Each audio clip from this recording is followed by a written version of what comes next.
Стив Джобс Apple компаниясының негізін қалаушы ретінде танымал, бірақ оның балалық шағында Стивен Пол Джобс пен оның досы Стив Возняк алғашқы дербес компьютерлердің бірін жасап, көпшілік мойындап, бірқатар марапаттарға ие болды.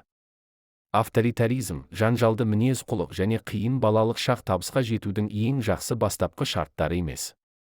Бұл кез келген адамға қатысты, бірақ Стив Джобсқа емес. Сендіру, табандылық пен табандылықтың таңғажайып сыйы оның көптеген кемшіліктерінің орнын толтырып, даңқ шыңына көтерілуге көмектесті. Стив Джобс қазір Apple компаниясының негізін қалаушы ретінде танымал, дегенмен оның балалық шағында мұндай бас айналдыратын жетістікке ештеңе бола алмады.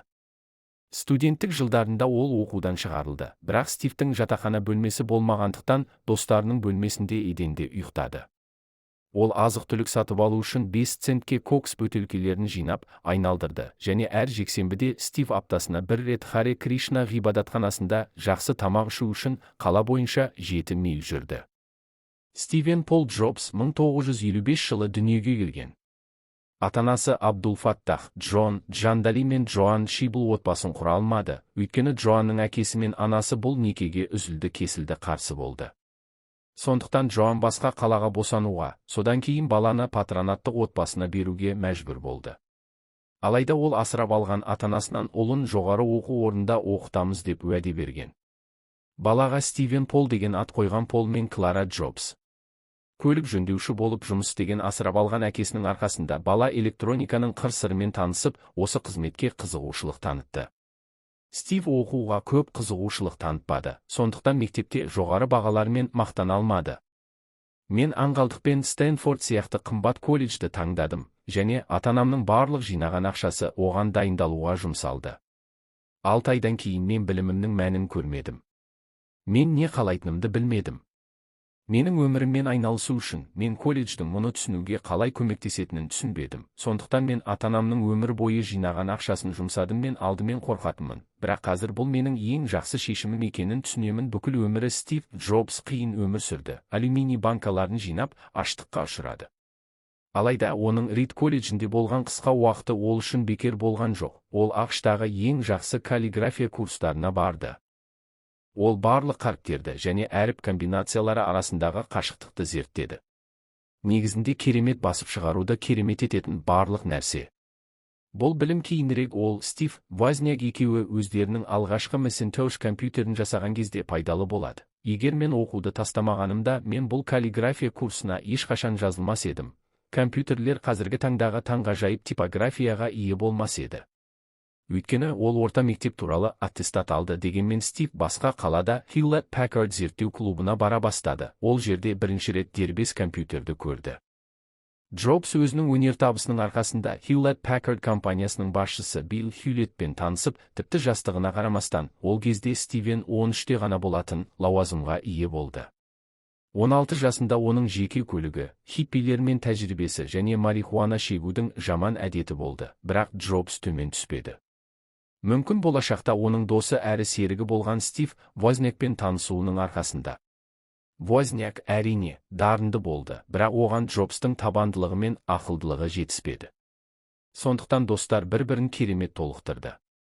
Олардың алғашқы бірлескен өнертабысы көк жәшіктер болды. Оның көмегімен сіз бүкіл әлем бойынша тегін қоңырау шала аласыз. Телефон кодтарын бұзу, әрине, қауіпті бизнес болды, бірақ жастарды тәуекел мен толқу қызықтырды.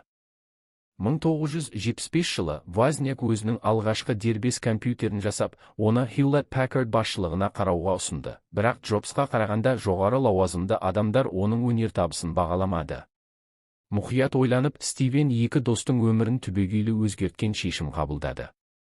1976 жылы 1 сәуірде Apple Computer Co. құрылды. Оның кеңсесі мен шеберханасы Джобс отбасылық гаражында орналасқан. Көп ұзамай тапсырыстар түсе бастады және алғашқы алмалар сәтті сатылды. Ал Стив Возняк Apple әзірлеуде көп жұмыс істеуді жалғастырды.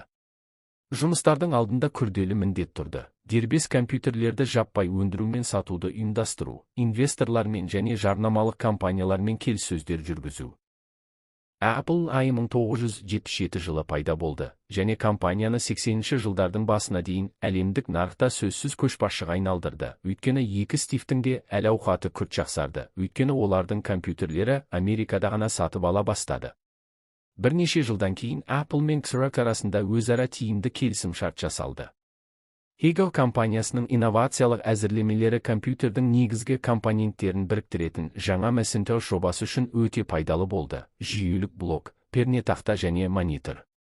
Тінтуірдің көмегімен көптеген командаларды орындауға болады.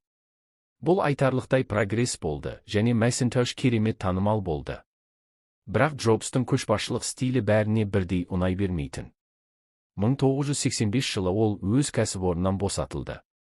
Мүмкін бұл жағдай көпшілікті дүрбелеңге түсірер еді, бірақ Стив Джобс емес. Белсенді жұмысын жалғастыра отырып, ол NoX компаниясын құрды және графикалық студияны сатып алды. Оның іскерлік қабілеті де осында көрінді. Студияны $5 миллион сатып алып, кейінірек оны $7,5 миллиард сатты. Джобс 1997 жылы компанияға оралғанша жағдай нашарлады. Бір жылдың ішінде корпорация қайтадан пайда таба бастады.